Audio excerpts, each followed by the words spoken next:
स्वागत है। आज हम लोग अपनी सीरीज में बातचीत को आगे बढ़ाएंगे। वितस्ता वेंचर्स के सभी दर्शकों और श्रोताओं का स्वागत मैं करता हूं। मैं व्यालोक। हम लोगों ने एक सीरीज शुरू की है। हर एक रविवार को हम लोग 11 बजे से यह सीरीज चलाते हैं और पिछले 5 सप्ताह से हम लोग इस सीरीज को चला रहे हैं। पिछली बार हमने ऑफ इंडिया हिंदी के संपादक अजीत भारती जी से बातचीत की थी। पिछला साल 2020 कई मायनों में मानी खेज रहा और इतना मानी खेज रहा कि लगभग हम लोग 8 महीने के लिए चुप कर दिए गए, अपने घरों में बंद रहे। एक बहुत विशिष्ट तबका है जिस पर बात नहीं हुई है इस कोविड काल में, और वह तबका है महिलाओं का। हर एक फ्रंट पर महिलाएं जूझी हैं, उन्होंने काम किया है और उनकी एक अहम भूमिका रही है।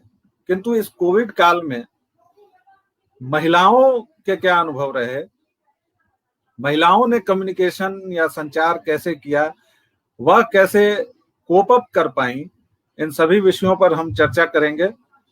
हमारे साथ आज के पैनल में 2 विदुषी हैं। पहली है एडवोकेट ज्योति झा। ये ह्यूमन राइट्स एक्टिविस्ट हैं, स्टोरी टेलर हैं और मोटिवेटर हैं। नमस्ते ज्योति जी, आपका बहुत बहुत स्वागत है। नमस्ते, बहुत बहुत धन्यवाद आपका भी और विस्तृता वेंचर का भी। हमारी दूसरी पैनलिस्ट हैं डॉक्टर भावना नवीन। डॉक्टर भावना नवीन जी इला फाउंडेशन की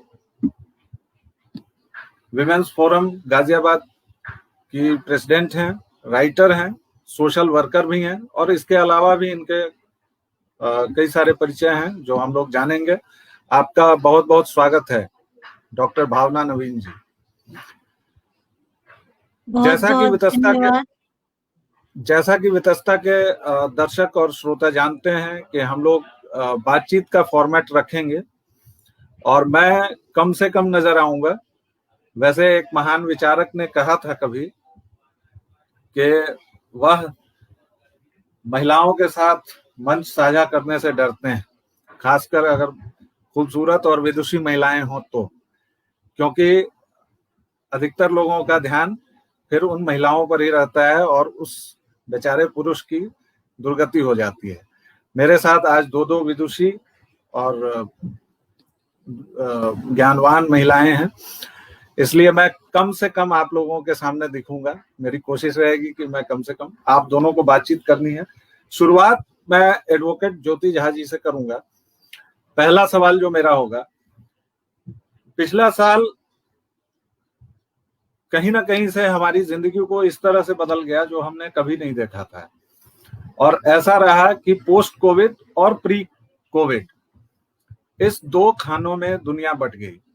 as a woman, as a writer, as an activist, आप स्टोरी टेलर भी हैं और कुछ लोगों ने कहा है हमें कि स्टोरी भी आपको सुनानी पड़ेगी और भावना जी को कविताएं भी। लेकिन पहला प्रश्न मेरा यह है ज्योति जी कि आपका एक महिला होने के नाते इस पूरे कोविड ट्रॉमा का जो दौर रहा उसमें क्या तजुर्बा रहा और किस तरह से आपने कोप किया? ज्योति जी। जी आपने बिल्कुल सही कहा कि हमने सारे विषयों पे चर्चा की है, लेकिन जो एक महिला होने के नाते जो महिला के बारे में उन्होंने कैसे अपने आप को इसमें बैलेंस्ड रखा, घर के सारे काम काज करते हुए जो काम काजी थी उन्होंने बाहर भी मोर्चा संभाला। तो ये बहुत ही आपने एक प्रश्न अच्छा किया है जिसका कि मैं जवाब दूंगी सिलसिलेवार। सबसे पहले तो यत्र नारी पूज्यते रमन्ते तत्र देवता, जहाँ नारी की पूजा होती है वहाँ देवता निवास करते हैं, मनुस्मृति में ये कहा गया है। तो हमने देखा इस कोविड के दौरान कि महिलाओं का परफॉर्मेंस, चाहे वो एक होम मेकर हो या एक हेल्थ वर्कर हो या पुलिस में हो या ट्रैफिक में हो, जहाँ भी जिस फील्ड में महिलाएं हुई तो वो पुरुषों से उन्होंने बेहतर प्रदर्शन किया। इसका एक और कारण हुआ कि महिलाएं इस दरमियान इस कोविड से संक्रमित कम हुई, उनका प्रतिशत संक्रमण का कम रहा। इस विषय पर अभी शोध भी जारी है कि किस वजह से ऐसा हुआ। तो उन्हें अपना परफॉर्मेंस बेहतर करने का एक स्कोप हुआ और वो अपने आप को बेहतर ढंग से अपने सारे दायित्व को उन्होंने निभाया। उसके बाद आप ये भी देखेंगे कि इस कोविड के दरमियान अदर कंट्रीज में जहाँ जहाँ हमारे देश में तो एक अच्छे नेतृत्व की वजह से हमने बहुत ही अच्छा प्रदर्शन किया इस दरमियान, और जो कुछ जो बाहर की कंट्रीज है जहाँ विमेन हेड कर रही हैं कंट्रीज को, वहाँ भी बेहतर कंट्रीज ने बेहतर तरीके से अपने आप को बैलेंस रखा और रिकूप किया अच्छे तरीके से। उसके बाद मैं एक होम मेकर की दृष्टि से भी अगर मैं देखूं तो होम मेकर को कई सारी चीज़ों से गुजरना पड़ा। एक तो हमने डोमेस्टिक हेल्प हटाया, डोमेस्टिक हेल्प को भी एहतियात के तौर पे मना किया आने को, तो वो सारी जिम्मेदारियां भी एकाएक हम पे आ गई। जिनके छोटे बच्चे हुए उनको छोटे बच्चे की मतलब पोटेंशियल को घर में, पूरी एनर्जी को घर में सही दिशा में लगाना, वो भी एक चैलेंज के रूप में आया। तीसरे कि अगर हमारे घर में बुजुर्ग हैं, पेरेंट्स हैं, तो उनकी देखभाल खुद को बचाते हुए पेरेंट्स को भी बचाते हुए रखना और उनकी देखभाल करने की भी एक बहुत बड़ी जिम्मेदारी हमारे ऊपर आई। तो इन सब चीज़ों को हमने बेहतर तरीके से निभाया। उस दरमियान कुछ फिजिकल चेंजेस, कुछ इमोशनल चेंजेस, कुछ साइकोलॉजिकल चेंजेस भी काफ़ी फेस किए, लेकिन इन सब चीज़ों को भी काफ़ी अच्छे तरीके से हमने कोप अप किया। उसके बाद कम्युनिकेशन भी हमने, खास मैं टेक्नोलॉजी का बहुत बहुत धन्यवाद करूंगी, क्योंकि मैं हमेशा इसका पॉजिटिव साइड देखती हूँ कि टेक्नोलॉजी ने हमें अपने आप को एक दूसरे से कनेक्टेड रहने के लिए बहुत ही अच्छा प्लेटफॉर्म दिया।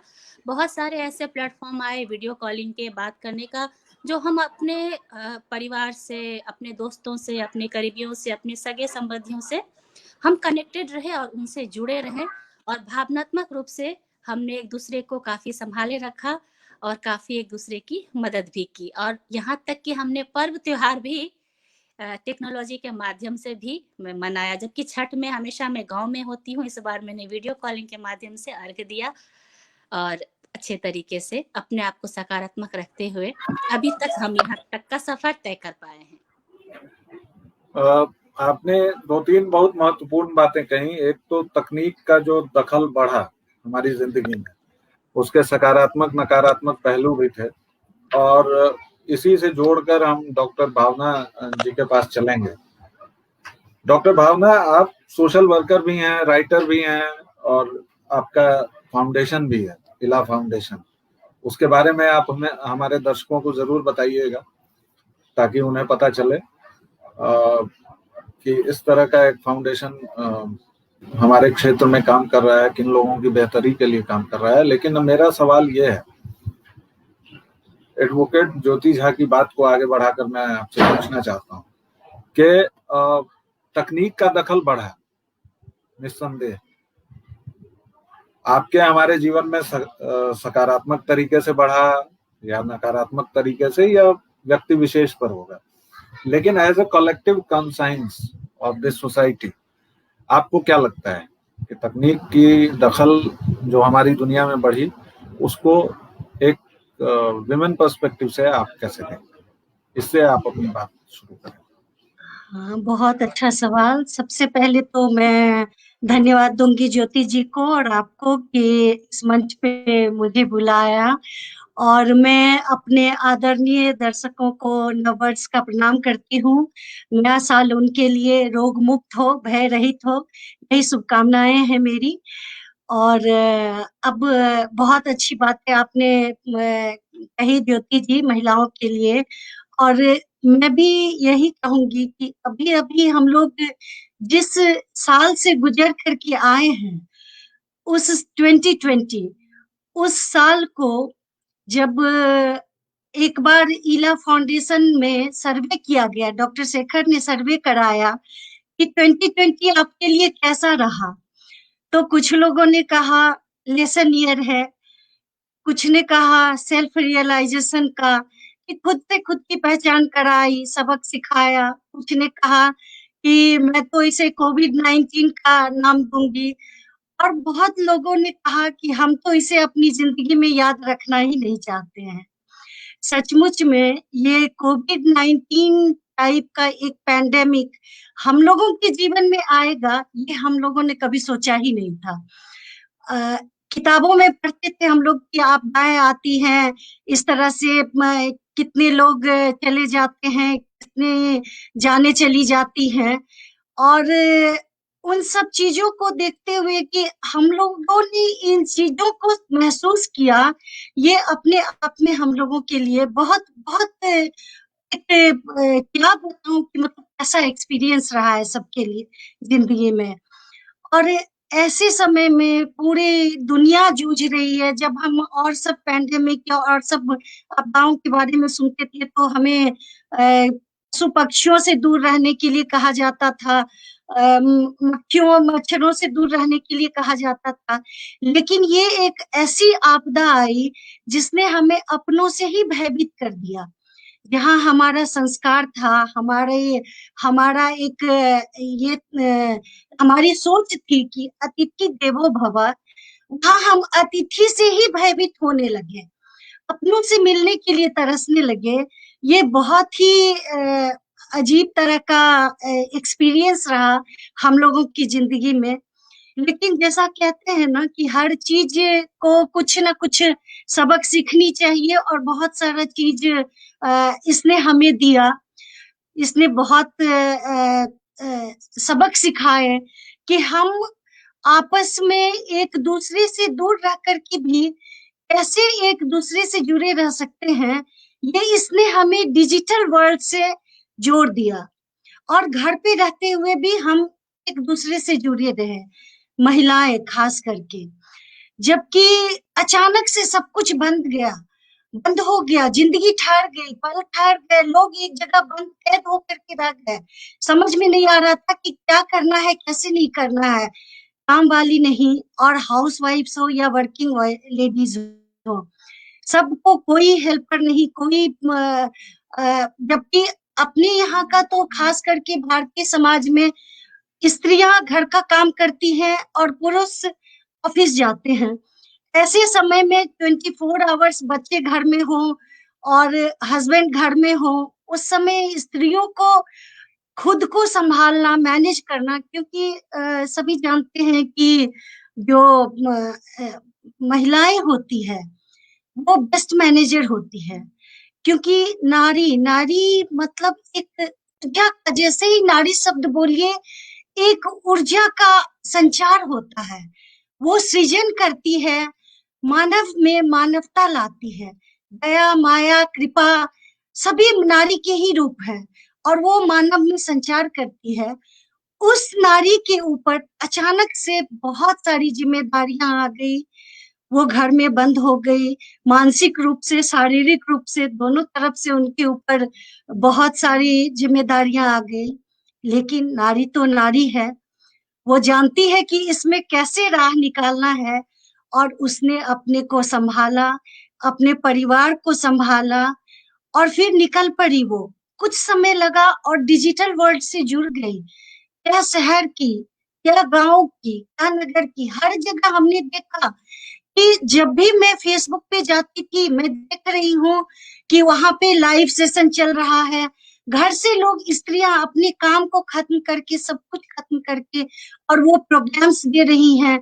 बहुत सारे उनमें जो टैलेंट है वो सब निकल करके आए, उनके जो विचार हैं वो सब निकल करके आए। जो गांव की लेडी, जो हम नहीं सोचते थे कि वो इतना कुछ कर पाएंगी, उनकी टैलेंट, उनकी प्रतिभाओं को हमने फेसबुक के जरिए ही देखा, व्हाट्सएप ग्रुप के जरिए देखा। उनका बिजनेस भी चलने लगा। हस्बैंड अगर बिजनेसमैन है, वो बैठ गए तो वाइफ्स ने अपनी कैटरिंग व्हाट्सएप ग्रुप पे बना करके कैटरिंग का, पेंटिंग का, मास्क की पेंटिंग कर रही है, मिथिला पेंटिंग कर रही है। उस तरह से उन लोगों ने राह निकाली आजीविका का, और ऑनलाइन भी सब कुछ उन्होंने मैनेज किया। तो मैं तो कहूंगी कि ये बहुत बड़ा पॉजिटिव एक कोविड-19 का एस्पेक्ट रहा है कि महिलाएं डिजिटल वर्ल्ड से जुड़ गई और वो जान गई कि कैसे हम जो सपना है हमारे देश का कि हम डिजिटली बहुत साउंड हो, उस तरफ महिलाएं कदम रख चुकी हैं। आपकी बात को थोड़ा सा आगे बढ़ाऊंगा, लेकिन उसके पहले मुझे ओशो रजनीश की एक बात याद आ गई। रजनीश अक्सर इस कहानी को सुनाते थे, खासतौर से अपने शिष्यों के बीच में। वह जब विचार और विचारक की बात करते थे तो कहानी कुछ यूं है कि एक बहेलिया होता है, या उसको चिकवा जो हम लोगों के यहाँ जो बोला जाता है, जो मांस का व्यापार करता है। तो वह मांस लेकर जा रहा था और दुर्भाग्य या सौभाग्य से वह विचारक भी था। एक किताब थी उसके हाथ में, थोड़ा सा मांस था और वह जा रहा था। अचानक चील आई और मांस लेकर उड़ गई। तो उस विचारक ने चील को कहा कि अरे मूर्ख हो तुम, देखो किताब तो मेरे पास है जिसमें मांस बनाने की विधि लिखी हुई है। और वह हंसता हुआ घर गया। घर जाकर उसने अपनी पत्नी को यह बात बताई कि देखो एक चील है, कैसी मूर्ख है, कैसी मूर्खा है कि वह मांस तो ले गई लेकिन किताब तो मेरे पास है। तो उसकी पत्नी ने कहा कि तुम लगता है विचारक प्रतीत होते हो, क्योंकि चील को मांस से मतलब है और तुम्हारे लिए भी अच्छा होता है कि तुम मांस ले आते, पुस्तक छोड़ देते। फिर आगे ओशो इसकी अलग व्याख्या करते हैं, मैं उस व्याख्या में नहीं जाऊंगा। वह कहते हैं कि विचारक अक्सर विचारों के पार खड़े रह जाते हैं और विचार जो होते हैं वह पूरी दुनिया को आच्छादित कर लेते हैं, तो उस सौंदर्य से हम वंचित रह जाते हैं। जैसे एक विचारक गुलाब के सौंदर्य को जब देखता है तो वह विचार में पड़ जाता है और एक दीवार खड़ी हो जाती है। यह ओशो की बात है, मैं अपनी व्यक्तिगत बात इस पर अभी नहीं कह रहा हूं। लेकिन भावना जी ने जितनी बातें की वह सारी विचार की हैं। तो फेसबुक हो, स्ट्रीम यार्ड हो, जिसके जरिए अभी हम जुड़े हैं, या जूम मीटिंग्स हो, हमने देखा कि विचारों का खूब उत्पादन हुआ है। अब वो कितना सार्थक रहा, कितना निरर्थक रहा, ये हर एक व्यक्ति, क्योंकि वह बहुत ही विषयनिष्ठ बात है, बहुत ही सब्जेक्टिव बात है। लेकिन ज्योति जी के पास वापस मैं जा रहा हूं और भावना जी आपके पास आएंगे तो अगली बार हम आपसे आपके फाउंडेशन के बारे में भी जानना चाहेंगे। ज्योति जी, आप स्टोरी सुनाती हैं, छोटी छोटी कहानियां जो जीवन को एक मोड़ दे सके, जीवन के लिए सार्थक हो। आपको क्या लगा कि इस पैंडेमिक के दौर में, और यह विचार वाली कहानी भी थोड़ा सा अपने जहन में रखिएगा, इस दौर में आपकी कहानियों ने किस तरह से लोगों की मदद की, या कितना आपको लगा कि इस दौर में कहानियां रचना, बुनना और सुनाना बेहद जरूरी है? ज्योति जी। जी, आपने बिल्कुल सही कहा, क्योंकि ये जो कोविड का दौर है ना, इसने मतलब अभी तक की सारी परिभाषाएं बदल के रख दी हैं। पहले हम कहते थे जो डर गया वो मर गया। हम हमेशा बच्चों को सिखाते थे कि डरना मत कभी भी, जो डर गया वो मर गया। अभी हम वही समझा भी रहे हैं और उसी का पालन भी कर रहे हैं कि जो डर गया वो बच गया। कोरोना से हमें डरना है और अपने आप को सेफ रखना है। तो इसी तरह बहुत सारी परिभाषाएं जिंदगी की हुई जो उसने साफ पलट के रख दी है। लेकिन कहते हैं कि हम मनुष्य जाति में ये एक बहुत ही अद्भुत गुण होता है कि हम अपने आप को किसी भी परिस्थिति में ढाल लेते हैं और उस परिस्थिति के साथ एडजस्ट कर जाते हैं। तो ऐसा ही कुछ कोविड के दरमियान भी हो रहा है। लेकिन इस दरमियान कई ऐसी खबरें सुनने को भी मिली कि भावनात्मक रूप से इमोशनली लोग काफी वीक हो रहे हैं। वो इसलिए कि एक तो अपने लोगों से मिलना नहीं हो पा रहा है, दूसरे बहुत सारी चीजों को झेलते हुए, बहुत सारी चीजों से अपने आप को बचाते हुए, बैलेंस रखते हुए जो आगे बढ़ रहे हैं, तो इमोशनली हमें कहीं ना कहीं एक सपोर्ट की जरूरत है। मैं कहीं भी किसी प्रोग्राम में लाइव होती हूँ, अभी तो फिजिकली कहीं नहीं हम अटेंड कर पा रहे हैं, तो मैं एक लाइन अवश्य बोलती हूँ, आप भी कभी सुनेंगे तो जरूर देखिएगा, अभी यहाँ भी बोल रही हूँ कि अपने लोगों से बात करते रहें, अपने लोगों को जो प्यार और केयर अगर आप उनके लिए रखते हैं तो उनको जताते रहें, क्योंकि अभी इन सब चीज़ों की हमें बहुत ज़रूरत है। आज सुबह-सुबह भी मैंने एक पोस्ट पढ़ा है, पूरी जानकारी नहीं है मुझे, कि इमोशनली किसी वजह से कुछ ऐसा हो गया है जो बाद में हम चर्चा करेंगे। तो इमोशनली थोड़ा-सा केयर दिखाने में हमें अभी ज़रा-सा भी चूकना नहीं चाहिए। तो मुझे भी हम कहते हैं कि हम मोटिवेटेड रहते हैं, लेकिन मोटिवेशन एक दिन की बात नहीं है और ना ये कोई एक क्रैश कोर्स है।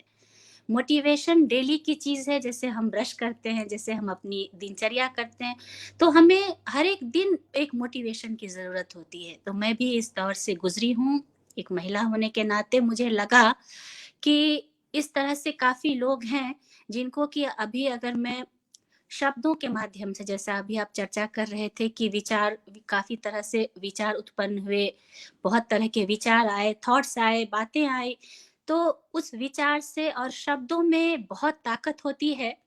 ये सोच करके कि अभी एक यही माध्यम है हमारे पास, तो मैंने छोटी-छोटी कहानियों के माध्यम से अपना एक यूट्यूब चैनल शुरू किया, एडवोकेट ज्योति झा के नाम से ही है, जिसमें कि मैं छोटी-छोटी कहानियों के माध्यम से अपने आप को कैसे मोटिवेट रख सकते हैं, कुछ ना कुछ उसमें एक अच्छी शिक्षा छुपी होती है, जो कि मुझे लग रहा है कि लोगों का प्यार बढ़ रहा है, लोग अप्रिशिएट कर रहे हैं। तो मुझे इसी एप्रिसिएशन की वजह से मुझे में और ऊर्जा आती है कि मैं इस पर और थोड़ा काम करूँ।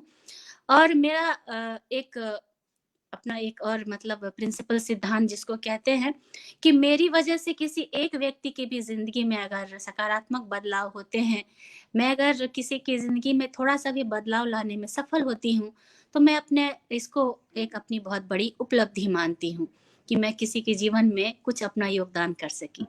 तो यही सब सोचते हुए मैंने एक चैनल शुरू किया और उस पे छोटी-छोटी कहानियों के माध्यम से आती हूँ। हर एक शुक्रवार को मैं एक छोटी कहानी डालती हूँ। सकारात्मक बदलाव, और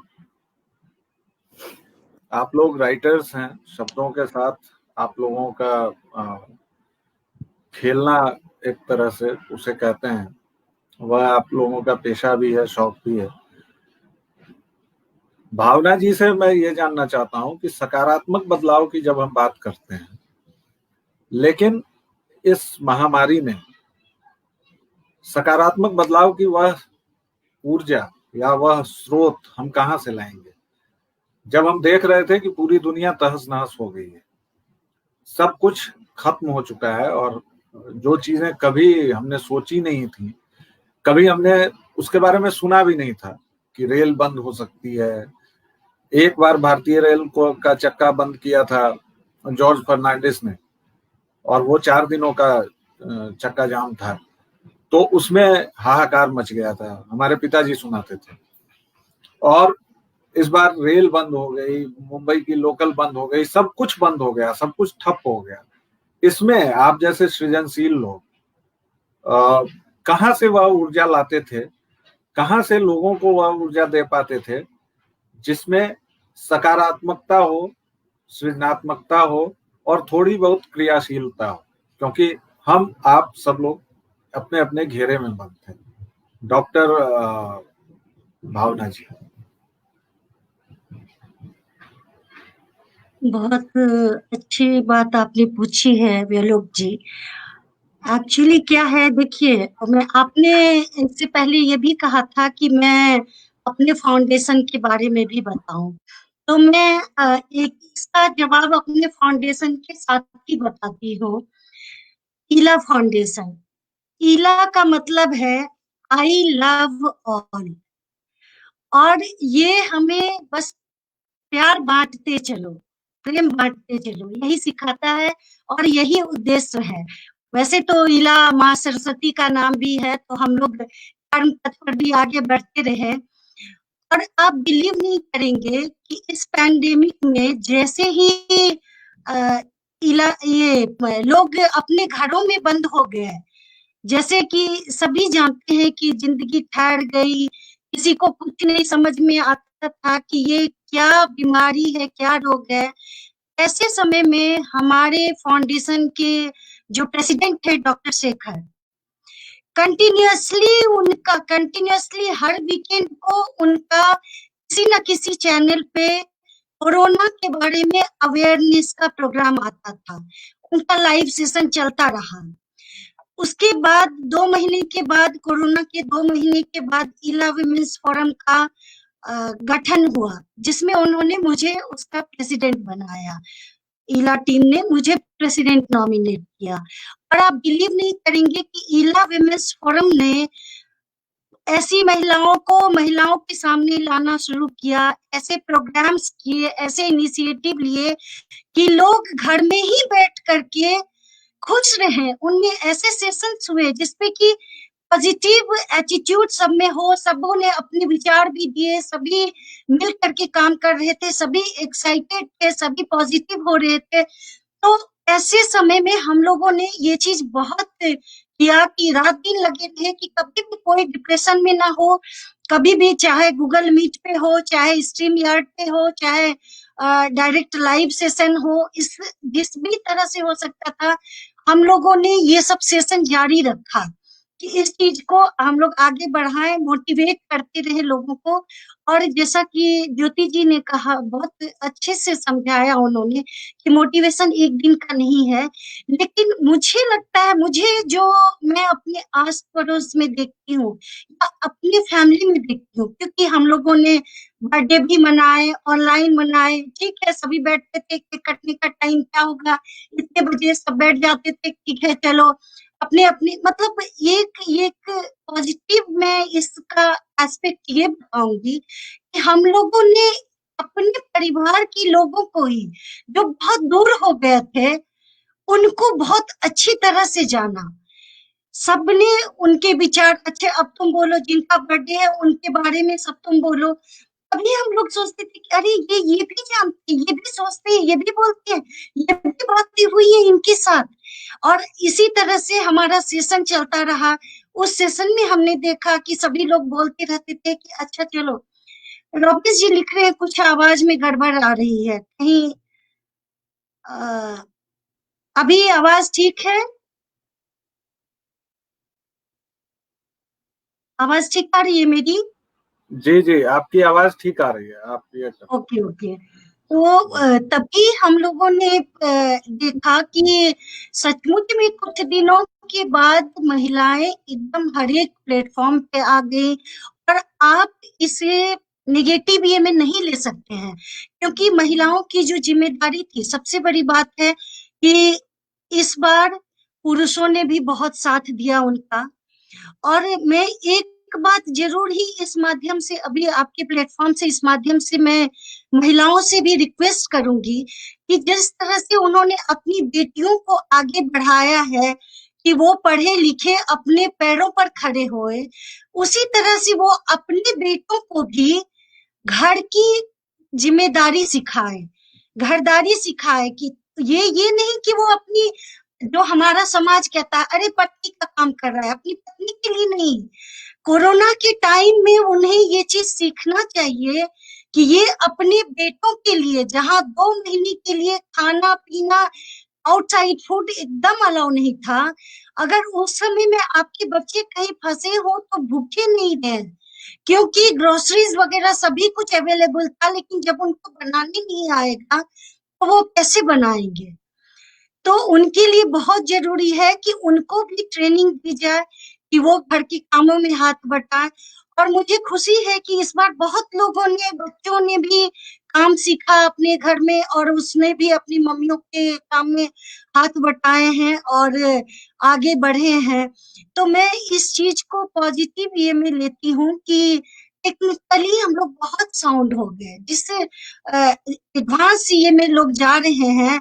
फॉरेन वगैरह में हम लोग देख रहे हैं, जहाँ की बातें हम लोग करते थे कि फॉरेन में लोग ऐसे रहते हैं, ये चीज है, टेक्नोलॉजी इतना एडवांस है कि ऐसे जुड़ रहे हैं, वो जुड़ रहे हैं। हमारे यहाँ अब स्त्रियां गांव में भी बैठ करके व्हाट्सएप कर रही हैं। इवन मेरी दिल्ली की फ्रेंड बोल रही है कि मैं जब घर गई तो सीतामढ़ी में मेरी देवरानी जितना जानती है उतना मैं भी नहीं जानती हूँ।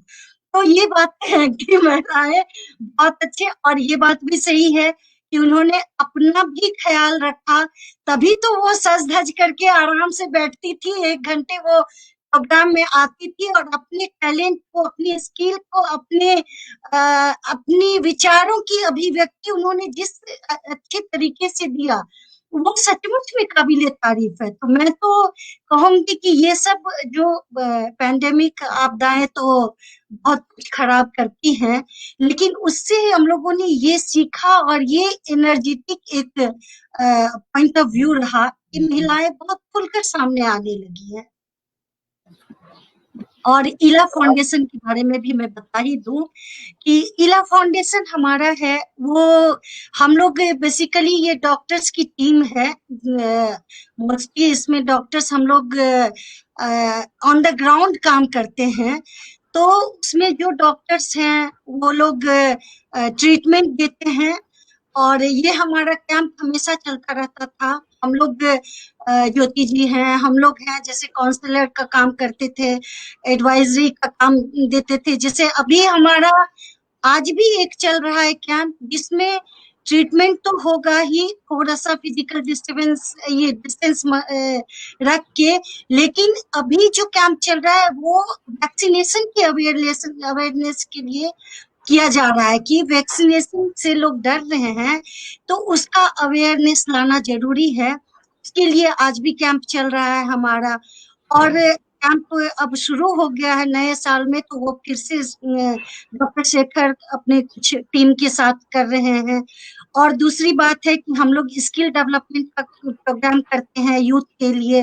जो अभी हमारा माइक्रोसॉफ्ट ऑफिस और MS एक्सेल ये सब का प्रोग्राम चल रहा है, जो बच्चे सीख रहे हैं। अभी सैटरडे संडे को प्रोग्राम चलता है, वो 1-1 घंटे का रहता है, तो वो वीकेंड्स को वो प्रोग्राम भी चल रहा है। और बाकी लाइव सेशन से तो हम लोग कर ही रहे हैं। अभी इला मिथिला चैप्टर है, वो उस पे मिथिला को इतना ज्यादा हाईलाइट किया जा रहा है कि अगर टूरिस्ट पे एक उसके प्रेसिडेंट डॉक्टर राजीव वर्मा है, जो ऐसा एक गाइड की तरह वो पूरा लिख रहे हैं कि अगर कुछ टूरिज्म पे कुछ बनाया जाए तो उससे बहुत अच्छा सोर्स एक मिल सकता है, सोर्स ऑफ इंफॉर्मेशन आ सकता है कि वहाँ की जो प्लेसेस है उनकी स्पेशलिटी है, ये सब किया जाए। तो बहुत ही अच्छा अभी कवि सम्मेलन होने वाला है उसमें, और उस दिन भी आप हमें ज्योति जी को सुन सकते हैं। तो वो हम भी लोग है। जरूर सुनेंगे और हम उस कार्यक्रम को शेयर भी करेंगे, अपने दर्शकों तक उसकी जानकारी भी देंगे। लेकिन एक अच्छी बात ये हुई है कि हम लोगों को बात करते हुए 33 मिनट के करीब बीत गए हैं और हमें पता नहीं चला है। इसका मतलब कि हम जनता जनार्दन को बोर नहीं कर रहे हैं।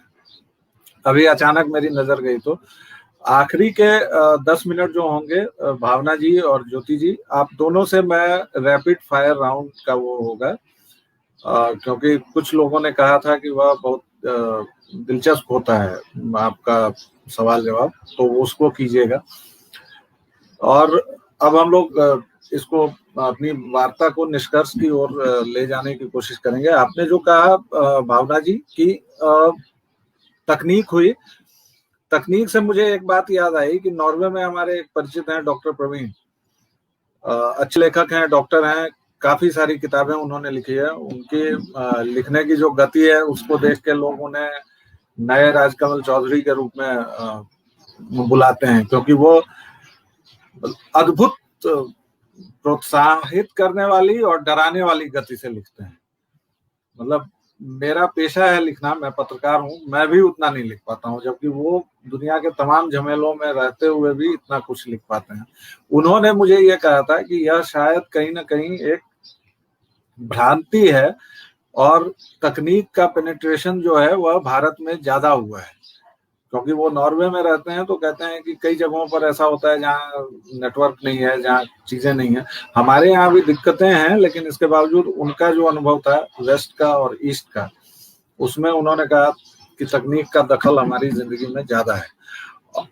यह जरूर है यह, लेकिन मेरा व्यक्तिगत मानना है कि हमारे यहाँ तकनीक अपने सभी आयामों में फैल चुकी है, लेकिन शायद हमारी तैयारी उस तरह नहीं थी। इसलिए व्हाट्सएप पर जो हम लोग शेयर करते हैं उस हम कुछ भी शेयर कर देते हैं, या सुबह उठ के हम धार्मिक भाव से good morning, hello dear friends, चाय पी लो फ्रेंड्स, और ऐसे ऐसे लोग के 10,000 फॉलोअर्स या कुछ भी होता है, तो वह एक सलाहियत जरूरी है। बहरहाल ज्योति जी, आप एक छोटी कहानी जो आपने इस पैंडेमिक के दौर में सुनाई हो, अगर वह हमारे दर्शकों श्रोताओं के साथ बांटना चाहें तो बड़ा अच्छा लगेगा। खासतौर से वह अगर मानवीय जिजीविषा और जिज्ञासा को बढ़ाने वाली स्टोरी हो, छोटी सी कोई भी स्टोरी। जी जरूर।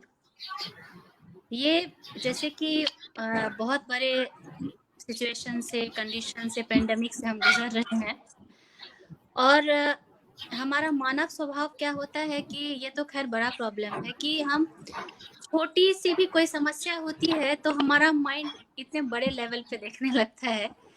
तो इन सब चीजों को के मद्देनजर मैं एक छोटी सी कहानी सुनाऊंगी, आप लोग को अच्छी लगेगी।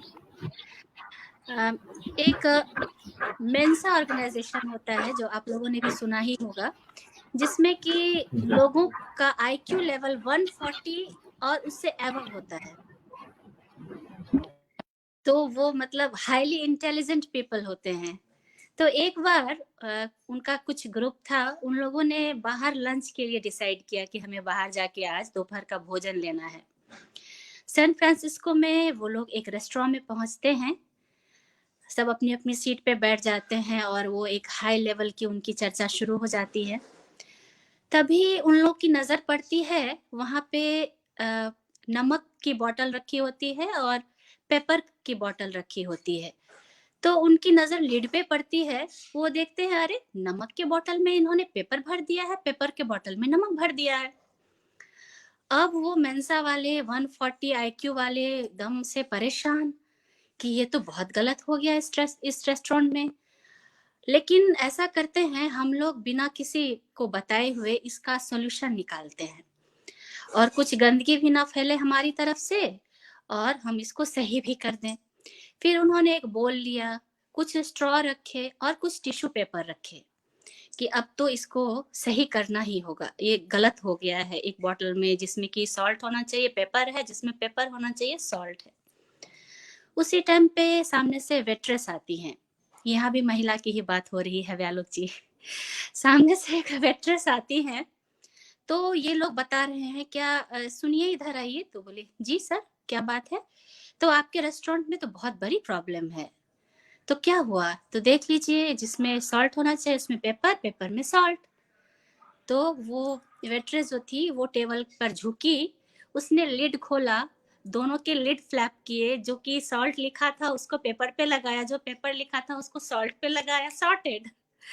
तो और ये मेंसा वाले 140 आईक्यू वाले वो देख रहे हैं, अरे सेकंड्स भी नहीं लगा और इतनी बड़ी समस्या तुरंत सॉल्व हो गई। ये अक्सर होता है कि हम जीवन की जो छोटी छोटी समस्याएं होती हैं उसे बहुत बड़ी बना देते हैं। जैसे इस पर मुझे भी एक छोटा सा एनेक्डोट याद आ रहा है, वो मैं शेयर कर देता हूँ कि अकबर और बीरबल के किस्से तो हम सबने सुने ही हैं।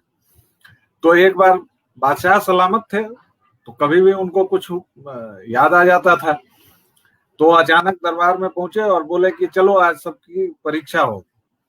तो क्या परीक्षा होगी? फिर उन्होंने मूंग की दाल मंगवाई या रखी थी और उसे रखवा दिया दरबार में और बोला कि ये क्या है बताओ। अब सारे दरबारी परेशान हो गए कि भाई लग तो ये मूंग की दाल रही है, लेकिन बादशाह इतनी छोटी बात क्यों पूछेंगे। तो सारे दरबारियों ने अपनी अनभिज्ञता जाहिर कर दी। फिर हमेशा की तरह बीरबल पर बात आई और बीरबल ने कहा कि जनाब ये तो मूंग की दाल है। तो बादशाह ने कहा कि हाँ ये है तो मूंग की दाल, लेकिन तुमको कैसे? तो उसने कहा कि मैंने ये नहीं देखा कि पूछने वाला कौन है, मैंने ये देखा कि सवाल क्या है, तो इसलिए मैं उसका सही जवाब दे सका। तो आपकी कहानी वैसी ही है। और कई बार होता है कि हम जीवन, हमारी दृष्टि इतनी धुंधली हो जाती है कि हम बिल्कुल साफ सुथरी चीजों को भी नहीं देख पाते हैं। आपने बहुत अच्छी जानकारी सुनाई। और मेंसा जो हाई आईक्यू वाली आपने बात कही, वो फिर से मुझे एक बात याद आ गई है, लेकिन मैं उसको भी सुना ही देता हूँ कि आइंस्टाइन का आईक्यू हम सबको पता है कि बहुत ही ज्यादा था, और मतलब मेरा चूंकि साइंस से थोड़ा लेना देना कम रहा है और गणित तो मुझे बिल्कुल समझ में नहीं आता है, इसलिए मैं समझ नहीं पाता हूँ कि आइंस्टाइन इतने महान थे। ठीक है, मैं मान लेता हूँ, गिवन है, बट मुझे उनकी बातें समझ में नहीं आती हैं। तो आइंस्टाइन ने अपने घर में 2 बिल्लियां पाल रखी थी, एक बड़ी थी एक छोटी थी, एक मोटी थी एक पतली थी, और उन्होंने अपने स्टडी में 2 मोखे यानी 2 दरवाजे उन बिल्लियों के लिए बनाए थे, एक बड़ा एक छोटा।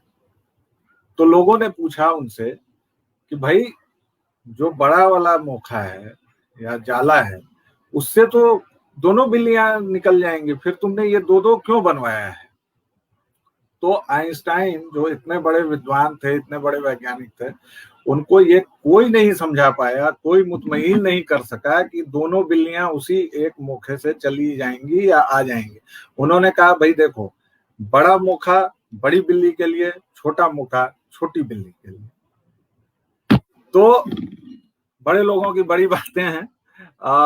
मैं डॉक्टर भावना के पास जाऊंगा। आईक्यू, रचनात्मकता, हमारी सृजनात्मकता, हमारा आशावाद, इन सब पर भारी रहा यह कोविड। किंतु जैसा कि आपने पहले कहा कि महिलाएं रचती हैं, सिरजती हैं, तो महिलाओं का योगदान भी ज्यादा रहा, बहुत भारी भी रहा इस पूरे कोविड काल में। और अभी तक यह कोविड गया नहीं है। अपने दर्शकों श्रोताओं को हम लोग एक बार फिर से भी याद दिला दें कि कोविड अभी तक गया नहीं है। पूरी सावधानी बरतें, हमेशा हाथ धोएं, मास्क लगाएं, सुरक्षित दूरी बरतें। और चूंकि हम 3 लोग 3 जगह हैं, मैं मुंबई में हूँ, ज्योति जी शायद पूर्णिया में है और भावना जी शायद दिल्ली में है, तो इसलिए हम लोगों ने मास्क वगैरह नहीं लगाया है। बाकी भावना जी आपसे फिर वही बात कि डिस्टेंस मेंटेन करें, लेकिन अपने लोगों से कनेक्टेड रहे, इमोशनली कनेक्टेड रहे। जी बिल्कुल, सोशल डिस्टेंस नहीं करें, फिजिकल डिस्टेंस रखें, और उसको सोशल डिस्टेंस की जगह फिजिकल डिस्टेंसिंग कहें। भावना जी आपसे सवाल है कि हमारी तमाम आशाओं पर यह कोविड काल भारी पड़ा, ऐसे में क्या एक चीज आपको दिखी या कोई उदाहरण जिसमें आपको लगा कि नहीं ऐसे इन लोगों ने हराया, या इन लोगों का प्रबल आशावाद जो था, जो जिजीविषा थी, वह हर एक चीज पर भारी पड़ी? डॉक्टर भावना। देखिए, ये सवाल तो बड़ा अच्छा है, क्योंकि इसमें सिर्फ मैं महिलाओं का ही क्रेडिट नहीं लूंगी। इसे मैं मानती हूँ कि सबने मिलके, हमारी जो इंडियन मेंटालिटी है, भारतीय मेंटालिटी है, हम लोग ऐसे हैं कि चल पड़ते हैं तो किसी एक और चल पड़ते हैं सभी मिल करके। आप याद कीजिए, आपको याद होगा कि शुरू में जब प्रधानमंत्री जी ने कहा था कि घंटी बजाओ, ताली बजाओ, ताली से कोरोना भागेगा, और आप याद कीजिए शायद 135 करोड़ भारतीयों ने उस दिन नाच कर गा करके इतनी तालियां, घंटी और थाली, प्लेट, क्या क्या नहीं, ढोल नगाड़े सब कुछ बजा दिया, सबने बजाया। तो हमारी वो मिली हुई ताकत है जिसने कोरोना को भगाया। दूसरी बात कि दिए जलाओ, सबने उस दिन दिवाली मना ली, तो वो यूनिटी हमारी, हम उसमें भी पीछे नहीं हैं। तीसरी बात, हमारी इम्यूनिटी, हम उतने बहुत ज्यादा ये मेंटेन नहीं करते, हाइजीन मेंटेन नहीं करते हैं जो कोरोना ने सिखाया कि थोड़ा करना चाहिए, लेकिन हम धूल मिट्टी में पल भर करके खड़े हुए हैं। और ये चीज हमारे लिए यहाँ पे फायदेमंद हो गया कि हम पे हमारा इम्यूनिटी इतना ज्यादा था कि कोरोना भी चाइना को ही वापस जाने लगा। हमारे मसाले, जो पारंपरिक मसाले हम लोग यूज करते हैं, सब एक एक चीज याद रखिए कि एक एक चीज, हमने जो काढ़ा पिया, जो हमारे पुराने पारंपरिक चीज आ रहे थे जिन्हें हमने भुला दिया था कि अरे ये काढ़ा क्या पीना, ये क्या पीना, वो वो सब कुछ यानी हमारे जो पूर्वज करते थे, वो जानते थे कि इन सब चीजों में कितना फायदा है, कितना स्कोप है इनका, और हमारी बॉडी का जो इम्यूनिटी है कितना बढ़ेगा। ये सब चीज ने बहुत ज्यादा प्रभाव डाला कोरोना पे। और सबसे बड़ी बात है कि हम लोग मेंटली भी बहुत साउंड है, इमोशनली हम लोग जितना जुड़े हुए हैं एक दूसरे से, इतना जुड़े हुए हैं कि हमारे इला फाउंडेशन में अ, वो हमने अपनों को खोया। इला फाउंडेशन परिवार में कुछ हमारे बहुत ही अपने लोग चले गए। हम लोगों ने प्रोग्राम करना छोड़ दिया। हमें मन इतना हम लोग इमोशनली जुड़े हुए थे कि वो हमें अच्छा नहीं लग रहा था, क्योंकि उनके दुख में हम लोग भी दुखी थे। तो ये कनेक्टिविटी जो है हमारी एक दूसरे के साथ, सिर्फ परिवार ये नहीं कि हम जो ब्लड रिलेशन है वही हमारा परिवार है, नहीं, जो हमारा समाज है। मैं तो ओएनजीसी में मेरे हस्बैंड रहे और मैं ऑल ओवर इंडिया ही घूमती रही, और आप बिलीव नहीं करेंगे कि जब भी कोई परेशानी हुई, हमारे परिवार से पहले हमारा समाज उठ गया, हमारे फ्रेंड सर्किल आ गए, और ऐसे मतलब उन्होंने हेल्प किया कि हमारी मम्मी लोग भी कहते थे कि ये परिवार तो तुम्हारा गजब का परिवार है। तो वही है कि हम जहाँ रहते हैं उस समाज को अपना बनाकर परिवार बना लेते हैं, और ये सब चीजों ने हमें इतना ज्यादा एक दूसरे से कनेक्टेड किया, और उनकी खुशी में हम खुश होते रहे, उनके दुख में हम दुखी होते रहे। तो ये सब चीज जो कनेक्टिविटी है, मुझे लगता है ये कोरोना पे बहुत ज्यादा असर डाला है। और जो कोई भी डिप्रेस होने लगते थे तो हम लोग बातें करते, और ये करके "अरे कुछ नहीं, ऐसे नहीं करना है"। जो बहुत ज्यादा निकलने के लिए तैयार रहते थे, हम अरे बाहर जाएंगे, सब लोग जा रहे हैं, ये जा रहे हैं, तो उनको हम लोग डाउन भी कर देते थे। अरे मत जाओ, दूसरे लोग जाते हैं, क्या जरूरत है रिस्क लेने का, जब घर में रह के हम लोग एंजॉय कर रहे हैं तो क्या जरूरत है। अब घर में रह के एंजॉय करना, मैं बता रही हूँ, अपनी बात बता रही हूँ कि मैं मतलब 20 सालों से तो मुझे नहीं पता है कि मैंने घर का काम किया है, कुकिंग वगैरह करती थी। हालांकि इधर 10 सालों से 15 सालों से कुक भी थी मेरे पास, लेकिन कुकिंग मेरा शौक था तो मैं कुक रहते हुए भी खुद ही कुकिंग करती थी। लेकिन ये कोरोना के टाइम में मैं तो सोच भी नहीं सकती थी कि कैसे मैनेज करूंगी। मेरे हस्बैंड ने कभी काम नहीं किया था। बेटी बेटा दोनों डॉक्टर हैं, बेटा जयपुर में है और बेटी यहाँ पे आईसीयू की डॉक्टर है, वो कोरोना ड्यूटी में जा रही है। मेरी रिस्पॉन्सिबिलिटी तो इतनी बढ़ गई थी कि वो आती थी, फोन करती थी रास्ते से कि मम्मी मैं आ रही हूँ। हम लोग फॉगिंग मशीन लेकर के तैयार रहते थे, उसका गीजर ऑन करते थे, और उसके बाद उसको जैसे ही आती थी फॉग करते थे, फिर वो जाती थी नहाने के लिए, अपने कपड़े उपड़े धो करके वो बालकनी में डालती थी, वो नहाने घुसती थी। मैं सारा उस एरिया को पोछा करती थी, ब्लीच डाल करके पोछा करती थी कि उस ये मतलब मेरी रिस्पॉन्सिबिलिटी बहुत ज्यादा बढ़ गई थी। फिर मेरे हस्बैंड ने मेरा हेल्प करना शुरू कर दिया। उनको लगा कि ये कैसे कर पाएगी, तो आगे आए और वो हेल्प करने लगे। लेकिन आप बिलीव कीजिए, मैं ये था कि मैंने फोन कॉल्स मैंने बोल दिया था कि जब तक अर्जेंट नहीं रहेगा मैं 2 बजे तक मैं फोन कॉल्स नहीं लूंगी। मैंने अपने को मैनेज किया कि पहले समय का हाँ, संयोजन आपने जो कहा हाँ, वो मैनेजमेंट पूरा ये लगा। समय आपकी बातों को मैं सूत्र रूप में अगर ढालूं तो 2-3 चीजें हैं।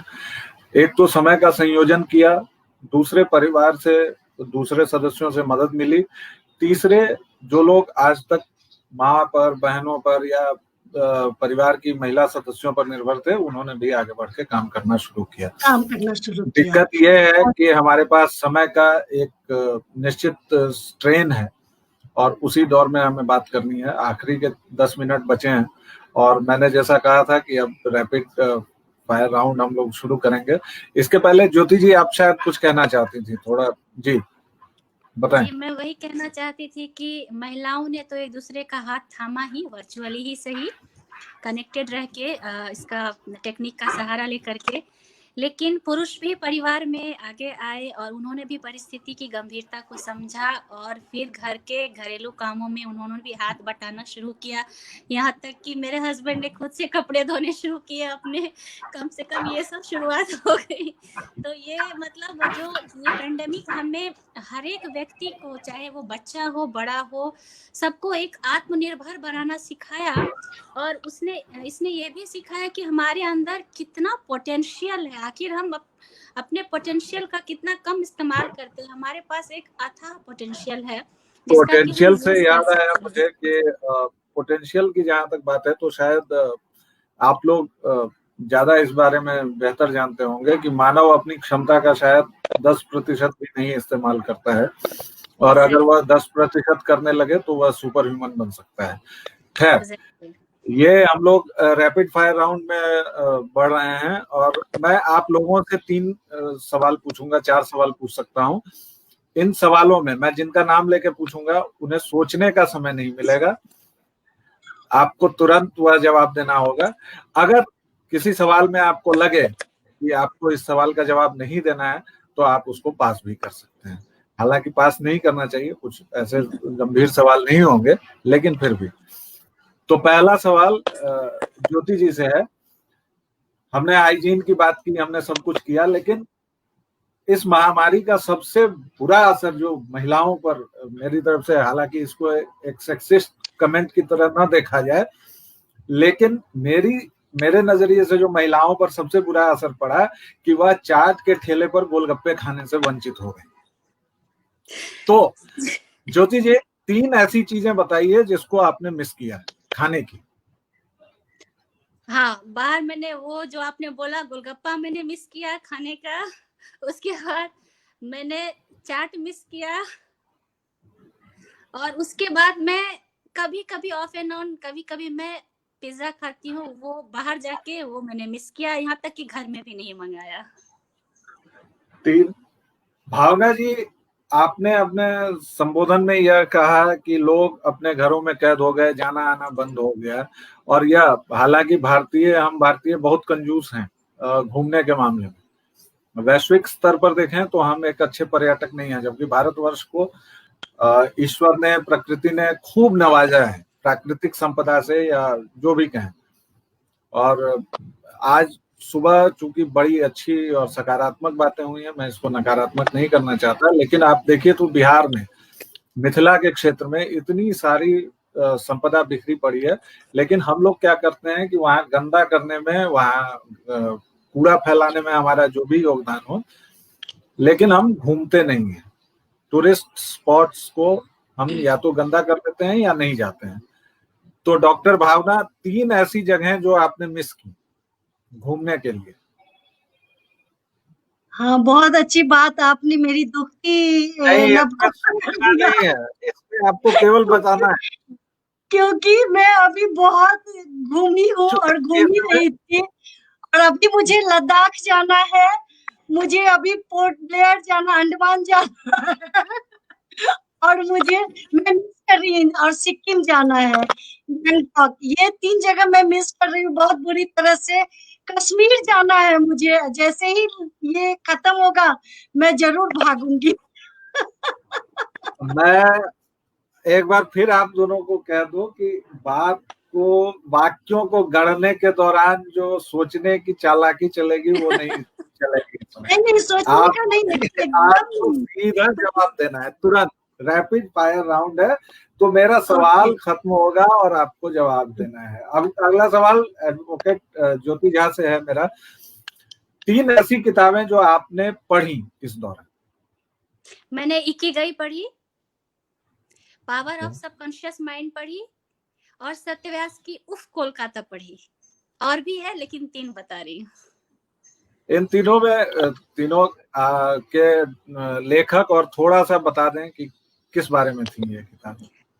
पावर ऑफ सबकॉन्शियस माइंड जो है वो मतलब जैसे कि अभी आपने बात की कि हम अपनी क्षमता का 10% ही यूज करते हैं, तो उसी में हमारे माइंड की क्या पोटेंशियल है, हम माइंड का कितना सकारात्मक इस्तेमाल कर सकते हैं और मतलब मनचाहा फल पा सकते हैं। जो एक कहावत है कि अगर हम चाहें तो सारी कायनात मिल जाती है हमें उस चीज को मिलाने में, तो ये बिल्कुल सही है। ये किसने लिखी है, ये हमारे जोसेफ दर्शकों को मर्फी, बताएं?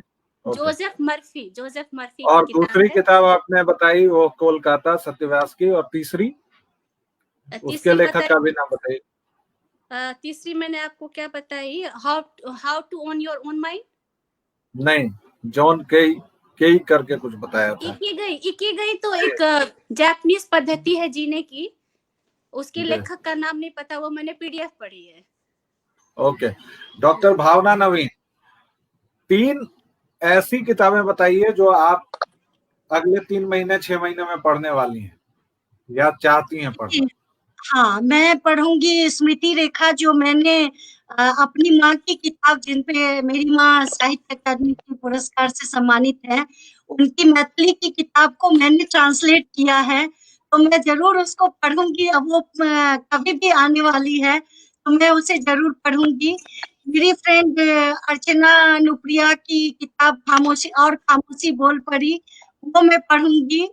और मेरी अपनी ही किताब आ रही है, काव्य संग्रह ख्याल मेरे दिल के, वो मैं पढ़ूंगी। अभी मैं बहुत इसीलिए मैं उसको पढ़ूंगी कांग्रेचुलेशंस। भी नहीं, और मेरे आपको दिमाग में अभी नहीं जा रहा है कि कौन सा पढ़ना है। आपको बहुत बहुत बधाइयां, शुभकामनाएं। हम अपने दर्शकों को बता दें कि डॉक्टर भावना नवीन की माता जी डॉक्टर शेफालिका वर्मा जी बहुत प्रख्यात लेखिका हैं और विदुषी हैं, और जिन लोगों ने उनके बारे में नहीं सुना है या जाना है वह उनकी किताबें जरूर पढ़ें। आपके जीवन को खोलने का एक नया दर्शन सिखाती हैं वो किताबें। खैर, एडवोकेट ज्योति झा, मुझे नहीं पता आप लोग फिल्में कितने देखते हैं, मैं खूब सारी फिल्में देखता हूँ और मैंने इस महामारी के दौरान खूब सारी फिल्में देखी। 3 ऐसी फिल्में हैं आज तक जिन्होंने आपके लाइफ को बहुत प्रभावित किया है, बहुत अच्छी लगी 3 ऐसी फिल्में। ऐसे तो मैं भी बहुत ज्यादा क्रेजी नहीं हूँ, लेकिन देखती हूँ कभी कभी। इस साल मैंने एक फिल्म देखी थी थप्पड़, तो वो मुझे बहुत अच्छी लगी, बहुत कनेक्टिंग लगी। आजकल के जो दौर में महिलाएं हैं जो सोचती हैं, जो कॉन्फिडेंस उनके अंदर आया है, तो ये थप्पड़ मुझे बहुत अच्छी लगी। और ऐसी कोई खास मूवी नहीं है जो मेरे मतलब मुझे बहुत ज्यादा इम्पैक्ट लगी, बस थप्पड़ ही मुझे पसंद आई। और डॉक्टर एक मैंने वेब जी सीरीज भी देखी है, जो कि जी मुझे फैमिली को जो कनेक्टेड रखती है, उसको मतलब उसमें बहुत अच्छे तरह से दर्शाया गया है कि हम आजकल के दौर में भी मतलब बाहर रहते हुए, या मतलब कि अगर विचारों की असमानता है तो इन सब चीज़ों को कैसे हम कोप अप करते हुए फैमिली के साथ अच्छे संबंध बना के रह सकते हैं। तो वो मुझे अच्छा लगा। फोक्स करके शिशिर शर्मा है उसमें, तो वो हे फोक्स करके है, व्हाट द फोक्स करके है। ओके। आप लोग भी कभी मौका मिले तो उसकी करीब 7 सीरीज है, जरूर देखिएगा। जी जरूर, मैं तो जरूर देखूंगा, मुझे मतलब फिल्में और वेब सीरीज देखने का शौक है। डॉक्टर व्हाट द भावना, हम लोग अब बिल्कुल अपने समय पर, चूंकि मेरी ये आदत है, मैं समय पर कार्यक्रम शुरू करता हूँ और खत्म करता हूँ। हमारे दर्शकों ने अनुरोध किया है कि आप अपनी आने वाली किताब जो आपकी छप के आ रही है उससे एक कविता सुना दें, कोई छोटी सी कविता। तो हमारा आग्रह है कि आप कृपया वह कविता सुने। थैंक यू, जिन्होंने भी कहा है उनको बहुत बहुत धन्यवाद। मैं एक कोरोना पे ही सुना देती हूँ, कोरोना के समय जो मैंने लिखी थी वही सुना देती हूँ कविता, और वही मुझे सामने में दिख भी रहा है। और बाकी आप लोग किताबें पढ़ लीजिएगा जरूर से। अमेजोन पे और फ्लिपकार्ट पे वो आ जाएंगी। ये मेरा पहला प्रयास है। ऐसे साझा संग्रह सब में तो बहुत निकला है, लेकिन ये एकल मेरा ये पहला प्रयास है। तो मैं सुना देती हूँ। ऐसा समय है आया, कोरोना ने हड़कंप मचाया। कैसा समय है आया, कोरोना ने हड़कंप मचाया। सोचा न था ये दिन भी देखेंगे, सदियों बाद महामारी को झेलेंगे। सोचा न था ये दिन ही देखेंगे, सदियों बाद महामारी को झेलेंगे। छोड़ छाड़ सारे काम धाम, लौट गए सब अपने ग्राम। छोड़ छाड़ सारे काम धाम, लौट गए सब अपने ग्राम। भागती हुई जिंदगी मानो थमसी गई, जीवन में उष्मा जैसे जमसी गई। घरों में कैद हैं सभी, कोरोना भागेगा क्या कभी। घरों में कैद हैं सभी, कोरोना भागेगा क्या कभी। समझ न पाए कोई है यह कैसा रोग, जिसने बढ़ाया मनोरोग। समझ न पाए कोई है यह कैसा रोग, जिसने बढ़ाया मनोरोग। लेकिन हम इंसानों की एक आदत है अजीब, लेकिन हम इंसानों की एक आदत है अजीब, सोई हुई जिंदगी को भी बना देते हैं सजीव। फिर समय ने करवट ली, सबों की सोच है बदली। जाग पड़े हो जैसे नींद से, एक नई प्रेरणा नई उम्मीद से। जाग पड़े हो जैसे नींद से, एक नई प्रेरणा नई उम्मीद से।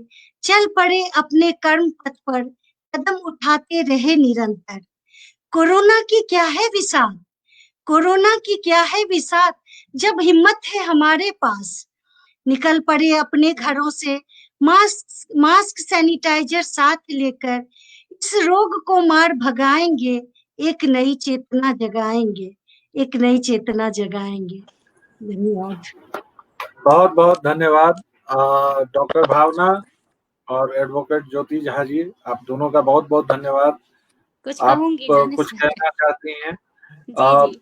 वितस्ता वेंचर्स के इस प्लेटफॉर्म पर आप लोग आए, इसके लिए हम वितस्ता परिवार की ओर से आपका आभार व्यक्त करते हैं। हमारे सभी दर्शकों श्रोताओं सभी का आभार।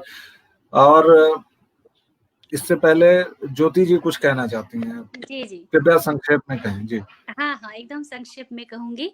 ये जैसे कि अभी आपने चर्चा की थी कि मिथिला में बहुत कुछ है हमारा, जो कि हम दर्शकों के लिए या हम पर्यटक के लिए उसको उपलब्ध करा सकते हैं। अच्छा, उसमें हम अच्छे तरह से उसको दिखा सकते हैं, क्योंकि हमारे यहाँ काफी धरोहर है मिथिला में। तो हमारे इला फाउंडेशन ने, मैं भी जुड़ी हूँ, ये कहना चाहूंगी कि हमारे हाल ही में जुड़ी हूँ, इसी पेंडेमिक हम मिले हैं, तो उसी में जुड़ी हूँ मैं। तो उसका एक मिथिला चैप्टर भी हमने बनाया है, इला फाउंडेशन के जो हमारे प्रेसिडेंट हैं उन्होंने बनाया है। और इन्हीं सब चीज़ों के लिए हम मिथिला में इसको देखेंगे कि हम इसके लिए क्या कर सकते हैं एकजुट होकर के, ताकि जो चीज़ें हम अभी तक हम वर्ल्ड लेवल पे नहीं पहुंचा सके हैं, वो उस दिशा में हम अपना काम करें। तो उसकी मैं जनरल सेक्रेटरी बनी हूँ, इसके लिए बधाई मुझे दे सकते हैं। और साथ ही बधाई थैंक यू। और साथ ही आपका बहुत बहुत धन्यवाद। और विस्तृता वेंचर्स इसी तरह आगे बढ़ता रहे, इसी तरह और आगे जाए और ऊंचाइयों को छुए, ये हमारी शुभकामना है। और हमें फिर आप इस प्लेटफॉर्म पे आने का मौका भविष्य में भी देते रहें। Thank you very much. Alok ji, Jyoti ji, बहुत बहुत धन्यवाद। और सभी श्रोतागण, आदरणीय श्रोतागण को हमारा बहुत बहुत प्रणाम। उनको हमें सुनने के लिए धन्यवाद, बहुत बहुत धन्यवाद। हाँ, इतनी देर तक हमें सुनते रहे सब लोग, सबका बहुत बहुत धन्यवाद। और शेफालिका वर्मा जी हमारे साथ जुड़ी रही और उन्होंने बीच बीच में कमेंट्स करके हमारा हौसला बढ़ाया, उनको बहुत बहुत प्रणाम, सादर प्रणाम। साथ ही आप लोग का बहुत बहुत धन्यवाद।